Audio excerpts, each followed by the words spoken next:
Apa, Nduk? Tapi ingat ya, telepon yang masuk secara langsung dan tidak langsung masuk di YouTube sama di Facebook. Jadi hati-hati jangan menyebut nama siapapun, Oke. termasuk namamu sendiri. Kenapa, Nduk? Oke. Ini mau tanya, Miss. Mhm. Kan saya paspori baru bulan kemarin jadi. Nah, di bagian belakangnya itu kan nggak ada tanda tangannya saya. Bisa nggak ditanda tangani sendiri? Lihatin, Dok, fotoin ke aku lah belakangnya kayak apa. Oh, kalau paspornya kan sekarang dibawa sama majikan. Besok ya, Miss. Oke, sebenarnya kan kalau ada kolong tanda tangannya kan kamu bisa tanda tangan, Mas sayang. Itu yang terbaru, yang bagus itu malah. Oh, oke. Jadi bisa ditanda tanganin dong. Itu kan memang butuh tanda tanganmu, sayang. Oh iya. Kan saya kalau mau ke KJRI lagi kan nggak ada waktu, Miss. Loh, nggak perlu ke KJRI, Dok. Nggak perlu ke KJRI. Kamu tanda tangan sendiri di belakang. Oke. Oh iya, beneran. Iya. Ada yang lain lagi? Iya, mau tanya soal itu aja, Miss. Nggak ada, Miss. Makasih ya, Miss.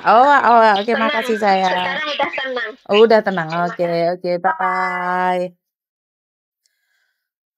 Oke, masalah tanda tangan yang di KJRI ternyata banyak yang masih gagal paham, di mana yang saya sering katakan pada kalian adalah yang ada kolom tanda tangannya belakang itu nggak usah dibawa ke KJRI untuk tanda tangan lagi, Mbak.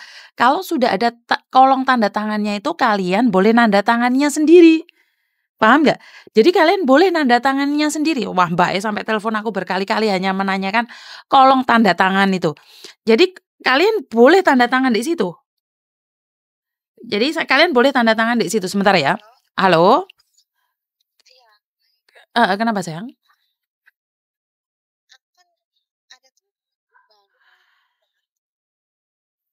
Sebentar, Dok. Gimana nggak dengar? Gini, aku kan ada temen di sini baru.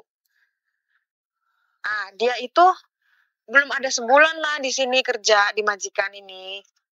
Tapi dia itu mau dinotis sama di interminit maksudnya sama majikannya. Oke, sebentar sayang, sebentar. Kamu tahu kan setiap kali telepon yang masuk ke aku secara langsung dan tidak langsung masuk di YouTube sama Facebook. Jadi jangan pernah menyebut nama siapapun termasuk namamu, nama temanmu. Jadi intinya temanmu itu baru 1 bulan di sini dinotis. Terus pertanyaannya? Gini, dia kan emang kemarin dia tuh waktu libur kemarin dia pulangnya telat gitu. Telat jam 9 tuh masih bis kan. Karena rumahnya jauh banget di Yunlong dan rumahnya tuh pelosok. Jadi telepon aku tak ada gitu loh di situ. Rumahnya jauh. Jadi aku nganterin dia aja sampai bingung naik mobil apa ya gitu. Terus sih aku bilang gini, kamu kan baru di sini, kamu bilang sama majikan lo pulang telat gitu, maaf. Dia juga baru di sini nggak tahu jalan gitu ya, harusnya dimaklumi gitu dong majikannya itu. Tapi kayak majikannya baik di depan dia, cuman diem-diem tuh dia ngomong sama agent kalau di interminit gitu loh. Oke, terus? Ya dia nangis-nangis bilang sama aku harus gimana gitu. Sekarang gini, Nduk, secara logika aja, dia masih baru. Kenapa dia berani telat? Harusnya kalau disuruh pulang jam 8, dia jam 6 itu harus pulang, sayang. Jadi dia kan harus inget jalan, gimana caranya pulang, gimana. Kan harus dia sendiri yang harus on bicycle. Kan dia sendiri yang harus mengatur waktu. Kalau sekarang pulang jam 9 aja belum pulang karena nunggu bis, apakah itu kesalahan majikan?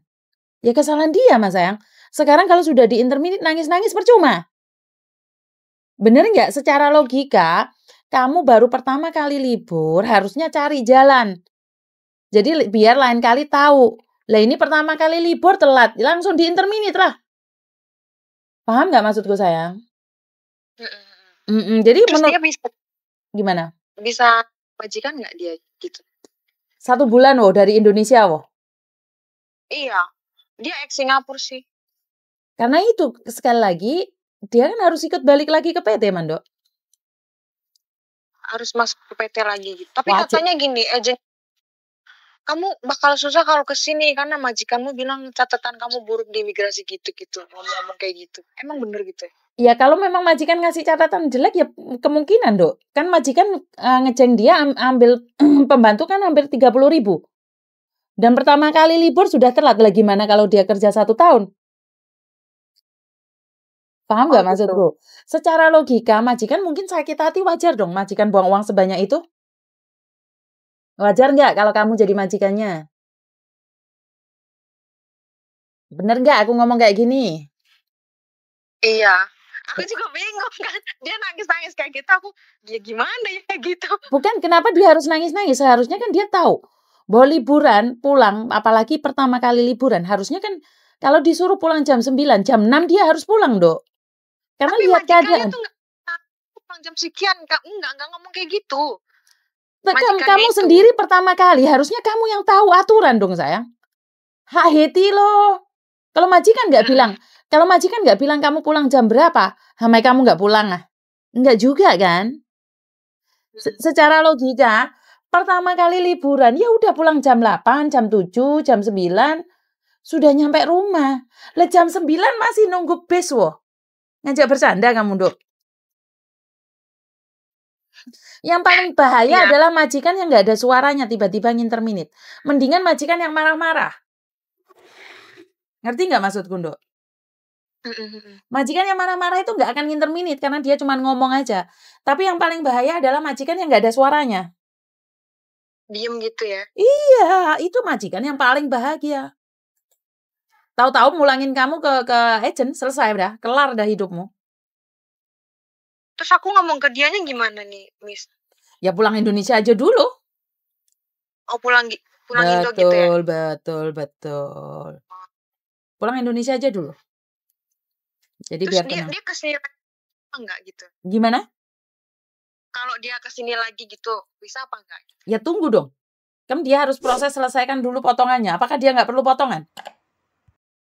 Enggak, katanya nggak tahu ding. Soalnya dia bilang dikasih duit 7.000 berapa gitu diambil agent semua. Ya jelas. Ya jelas Dok, kan dia baru kerja. Karena dia harus potongan 6 bulan. Iya, potongan. Berarti kalau udah diambil kayak itu, potongan lagi dong ya? Ya iya dong. Dan mulai lagi dari zero dong. Karena itu aku selalu bilang bukan berarti kamu sudah pengalaman terus kamu seenaknya aja di Hong Kong. Kamu pengalaman di Singapura belum tentu bisa masuk pengalaman Hong Kong, Dok. Ini gara-gara sepele loh, libur saja loh. Majikan pun nggak marah, nggak apa, tiba-tiba dipulangin. Ngenes nggak? Iya. Kan aku selalu bilang, majikan membunuh tanpa menyentuh. Yang paling bahaya kan ini. Kalau masih kena ayat 1 pasal 1, cuma kena marah saja. Lah kalau sudah membunuh tanpa menyentuh, yuk yang paling bahaya. Iya, kasihan. Gak bisa, dia sendiri tidak berhati-hati, sayang. Kan seperti aku bilang tadi, kalau majikan nggak ngomong nyuruh kamu pulang jam berapa, berarti kamu inisiatif tanya, aku harus pulang jam berapa. Kan dia pertama kali di Hong Kong, harusnya dia tahu dong, inisiatif dong sayang. Benar tidak? Gimana menurutmu? Iya benar. Jadi gini kasihan tuh percuma, karena dia sendiri tidak mawas diri, tidak hati-hati. Lo Ceh Yuni gue setiap hari lo ngoceh di YouTube iku. Ingat ya, lek pulang ojo nantang lo, hati-hati lo. Paham nggak maksudku? Yang hati-hati aja masih di interminit dia mau finish loh, Dok. Apalagi yang nggak hati-hati. Yang mau finish itu 3 bulan aja sudah di interminit. Aku aja udah lama di sini pulang telat tuh kayak takut gimana Maka gitu. Maka dari itu, aku selalu anti-anti sama kalian. Loh bukannya saya itu melarang, loh, itu hak kalian. Tapi kan lek kalian sendiri yang kena kan yo eman toh. Udah kesini, dia nunggu di Indo udah lama itu dia setahun. Ya, setahun dan sia-sia hanya karena itu aja. Paham nggak maksud gue? Adalah bodoh. Bodoh menurut gue. Dia nangis terus. Percuma nangis, Dok. Percuma nangis. Nangis tidak bisa memecahkan masalah. Dan akhirnya ya seperti itu.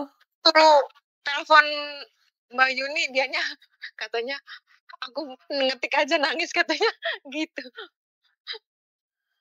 Takut dibully ya? Dia nggak bisa ngomongnya gimana katanya. Ya iyalah. Ya udahlah aku ngomong aja gitu, aku telepon aja deh.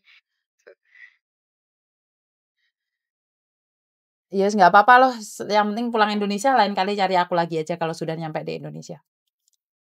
Jadi dia pulang gitu tanggal 1. Ya udah pulang aja dulu sayang. Karena memang harus pulang. Jadi nggak apa-apa gitu pulang gitu ya? Iya, mau nggak mau harus pulang mas sayang. Itu peraturan dari Hong Kong. udah dibeliin tiket dia tanggal 1. Ya makanya pulang aja dulu. Tenangin diri dulu. Ngerti nggak? Iya, aku bilang dia ya Mbak Yeni. Oh. Makasih banyak ya Mbak. Iya sayang, nggak apa-apa. Haulah. Iya. Oke, bye-bye.